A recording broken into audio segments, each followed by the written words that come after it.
It's time for Around the Ozarks Wake Up Weather, sponsored by John's Heating and Air, Command Family Medicine, and Taylor Grubaugh Chevrolet. Here's your host, meteorologist Abby Dyer. Good morning, everybody. Welcome to your Thursday. Thanks for joining me on this May 1st here at Around the Ozarks Wake Up Weather. We are waking up once again to a rain chance in the Ozarks, but I have some good news to deliver to you. I know it's still a mess around town, and we still have saturated ground. There's more rain in the forecast today, but the heavy rain and the flooding rains, I think, are a thing of the past. We're going to be able to let this flood watch expire early this morning for most in the Ozarks. Not to say there's not still going to be some problem areas around. I still want you to be on alert for some flooded areas, and additional rain could certainly not make that situation better in a lot of places. But I think for the most part, we see the rain chances slow down today. A lot of the day is going to be dry, and we will see some dry time in the forecast today. So that is a nice change of pace for us. Just scattered rain is what we're seeing this morning on the radar, and all of it light in nature. Can't completely rule out a rumble of thunder today, but no severe weather. So that is a welcome change after some of the severe weather that we saw just yesterday in the eastern Ozarks as well as down south.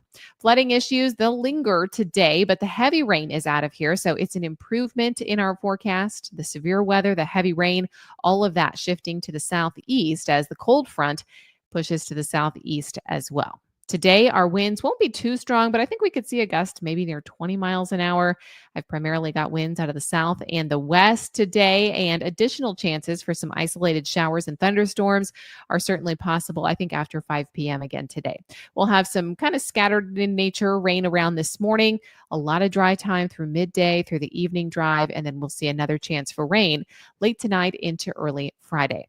There is this isolated rain chance on Friday, so we're not quite done with this active pattern, but I think Friday is the last push of rain. There's a little wave of energy that's going to be moving out of the area, and what we hope is that it can really be a substantial one. We want it to clear on out of here just in time for the weekend.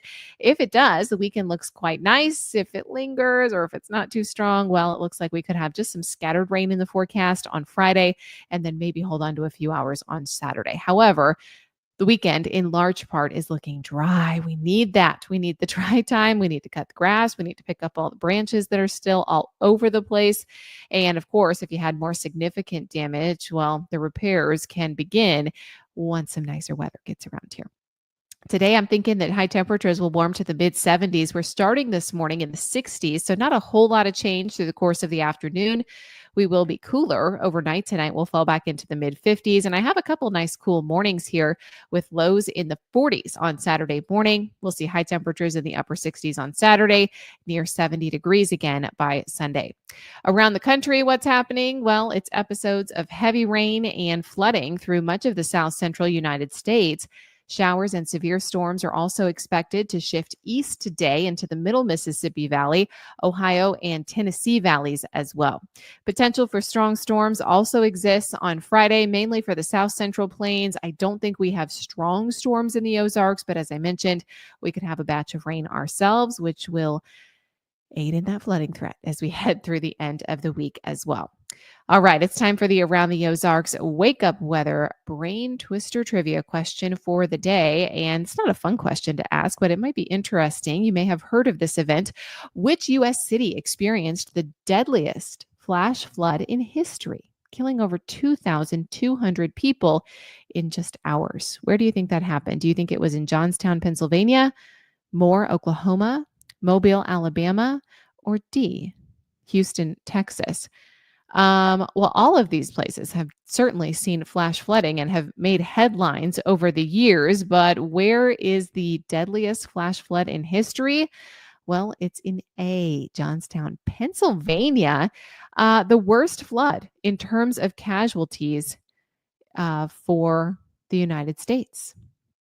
It was in 1889. The South Fork Dam broke, causing the massive Johnstown flood of 1889.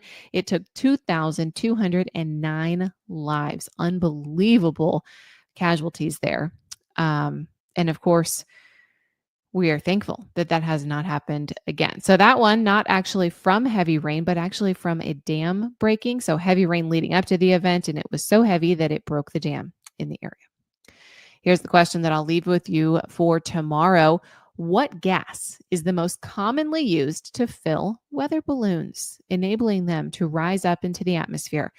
What do you think that is? Do you think it's A, helium, B, hydrogen, C, oxygen, or D, neon? Let me know your guess. You can do that at aroundtheozarks.com. Thanks for tuning in on this Thursday morning. Bring the rain gear with you again. Hopefully through the day, though, we get a whole lot of dry time. I see a high temperature near 75 degrees. Enjoy the day. I'll be back to chat with you on